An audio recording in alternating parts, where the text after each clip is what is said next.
My friend James used to work at a 911 dispatch police office located in central United States. He would get numerous calls every hour of each day. Most of them were normal emergencies.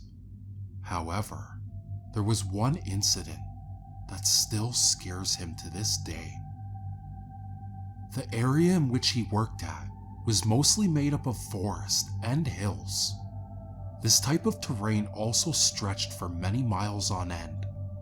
It was getting pretty close to sundown when the call came in on the line.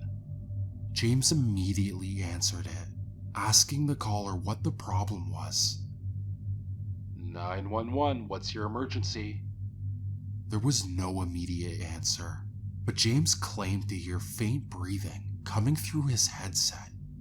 He continued to ask more questions. I repeat, this is 911.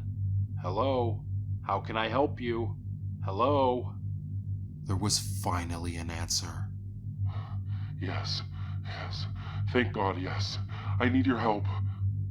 The voice on the other line sounded like a man. His tone was frantic, unstable. I'm listening, James quickly told back. What's the emergency? It's coming after me. Please, you have to send the police here fast. Okay, sir. Please try to stay calm. What's your name? Are you injured in any way? My name's Leo, and yes, my leg is bleeding. The pain, it fucking hurts. Alright, sir. Help is on the way. I've notified the station closest to you. They'll be there in a few minutes. Hang in there. Thank you. Thank you. Is there anyone else there with you? No. I'm alone. Alone with that thing. Sir, I want you to find someplace safe until the crew arrives. Can you describe your surroundings? It's a forest. It's getting dark out here. Really dark. And I'm surrounded by trees. I'm hiding in a small cave. Alright, sir. Check around you, and make sure you're fine. Now, what thing is coming after you? It's a white monster with long claws and blood. So much blood. The man's voice trembled, even more as he tried to describe it. My friend James was starting to doubt this call just a little bit, but something inside him kept telling him that this was no prank. Stay calm, sir. Help should arrive any minute, James added. He wanted to keep Leo from panicking too much, but there was no reply again. Only the sound of faint breathing could be heard in the background, as well as what sounded like rain pouring outside. Sir, what's happening there? Are you okay? The man's voice, now in a whisper, answered back. I can see it in the rain. It's a little ways away from the gate. The thing's looking for me. Mr. Leo, try to remain out of sight. Don't let whatever it is see you. James was out of his seat now. He quickly notified the emergency crew again to get there as soon as possible. Then, he spoke back into the headset. Sir, what's happening now? I don't see it. The thing's gone. Fuck, it's actually gone. Okay, sir. Listen, I want you to stay put, and stay where you are. I'm sorry, but I'm gonna have to make a run for it. It's gonna find me here one way or another. Mr. Leo, please, try to listen. I can't. I have to. This is my only chance. Sir, wait. James didn't have the time to finish his sentence. The sound of running feet crunching on the leaves could be now heard. James could also hear the panting of the man as he ran through the forest. The running went on for a few more seconds until my friend heard the scream that still rings in his ears to this day.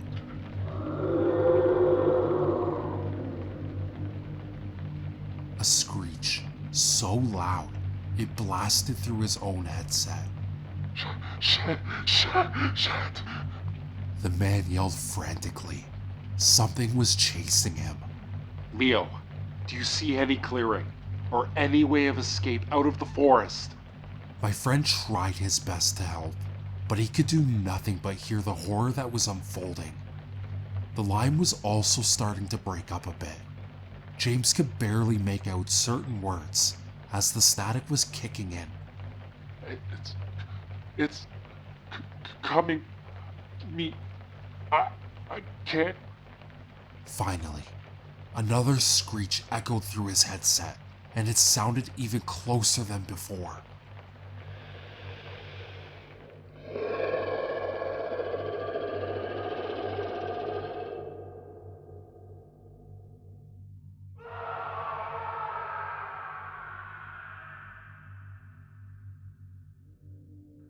That was the last noise my friend heard before the transmission was fully swallowed up by the static. James called out Leo's name many times, but it was no use anymore. It was already too late. More crews and investigators were sent to the spot after tracking the call's location. The first rescuers that were sent at the time of the call couldn't reach the victim in time. The presumed area had been blocked with overgrown trees and fallen trunks. The rescuers then proceeded to enter the wooded area on foot.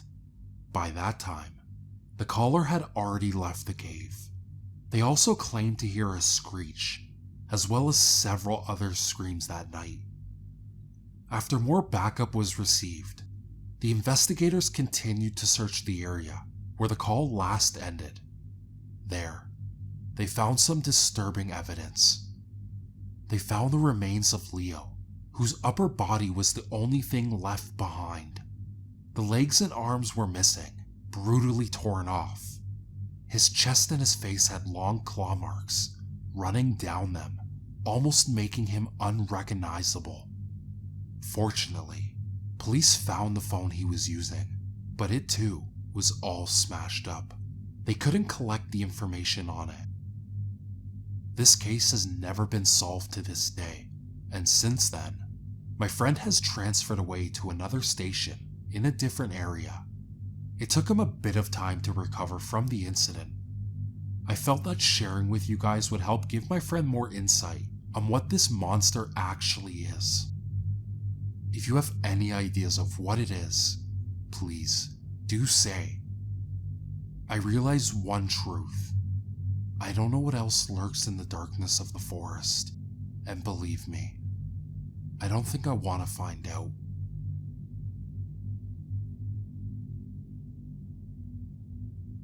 The other day, my dad had me help him clean out his brother's old abandoned house. In there, I came across this journal of his. What's in here? I just can't keep to myself. But my dad is better off believing that my uncle and aunt just ran off one night. He is much better off believing that. June 1st, 1987. Our first home, 2 stories, an attic, and a basement, all for me, Melody, and baby Jane. I decided I would keep this journal so years from now, we can all look back at this and enjoy the memories. I don't think I'll use it often, but I will when things matter.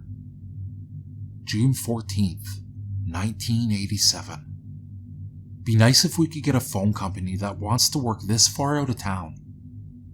June 28th, 1987. I'm happy we have a place so close to nature, but I wish it wasn't so easy for squirrels to get into the attic. I can hear them scurrying around up there at all hours. June 4th, 1987. Got everything ready for the family barbecue that didn't happen. I don't know why nobody came. I invited everyone I could think of. Melody sent the letters out herself. July 18th, 1987. things aren't going quite as easily as I thought they would. Mel and I have been fighting a lot lately. I think she resents me because she has to take care of Jane while I'm at work. And I guess I'm not as helpful around the house as I could be. I don't know why. I just thought things would be easier. July 22nd, 1987. Every day is something new. I took the trash out late. I'm at the mill too much. You're not the man I married. You're not the fucking man I married. August 1st, 1987. Taking care of baby Jane must be more exhausting than I thought. Today I saw that Mel was so tired. She left a bunch of my socks in Jane's crib. August 7th, 1987. Wife won't talk to me unless it's screaming. Don't get time with the baby. Supervisors think I'm distracted at work, but at least the twins are having a hell of a season. August 13th, 1987. Today I was trying to spend time with baby Jane, just holding her in my arms in the nursery. Melody stormed in, tore Jane from me, and screamed at me to get out. I just don't have the energy to fight anymore. August 20th, 1987. Last night I was putting Jane to bed. I heard this loud crash in the attic. When I got up there, Mel was standing naked, surrounded by broken glass. When I started walking towards her, she warned me, "Take one more step, and next I'll bring her up here, instead of some vase." August 25th, 1987. Melody has completely stopped taking care of herself. She won't eat or shower. If she's even dressed, it's only in a nightgown. She refuses to leave the house. I don't think she even goes to the toilet anymore. Just walks down to the basement, and whatever happens, happens. I don't know what I could do to help her. August 27th, 1987. It's her. I know it's her. Just running back and forth up there for hours. Sometimes it sounds like she's on all fours. I don't know why. I can't think of any way to explain it. She won't even talk to me. August 28th, 1987. I can't even comprehend what is happening in the basement now. She's been down there for hours, screeching and sobbing in turns. I would go down there, but the stench is unbearable. Shit and piss and mold. I'm starting to question if I should even let her around baby Jane. September 1st, 1987. Mel has become cold, both inside and out. It's like she just shut down, shut off. She won't say anything to me, and I honestly miss her. It makes me miss her contempt. At least then I knew my wife was a person. September 5th, 1987. When I woke up to an empty bed, I went to find her. She was in Jane's room. There was a reek of shit I knew wasn't coming from the baby. Once my eyes adjusted, I could see the knife in Melody's hand, just holding the handle with her fingertips, floating above the crib. I was able to get her in time, but if I had just been 1 minute late, I shudder to think about it. She screeched when I touched her arm, and then she bolted to the basement. September 8th, 1987. I'm all packed. I'm taking Jane and getting us out of here. I'm bringing this journal with me as a reminder as to why I need to leave. I don't know where Melody is, and that's probably for the best. I don't know if I could face her again. I haven't seen her since the night in the nursery with the... And it stops there. The rest of the pages are blank. As terrible as this was to read, nothing here bothers me as much as one fact. One thought that has been eating me since I first read this journal. I never had a cousin Jane.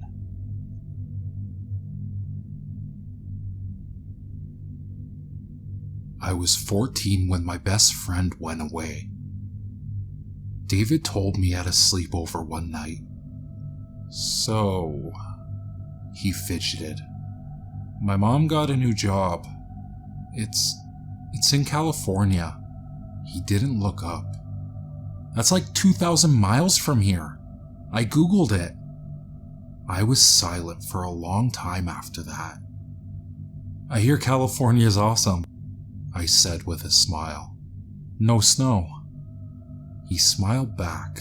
It was really important to make sure he didn't see me cry.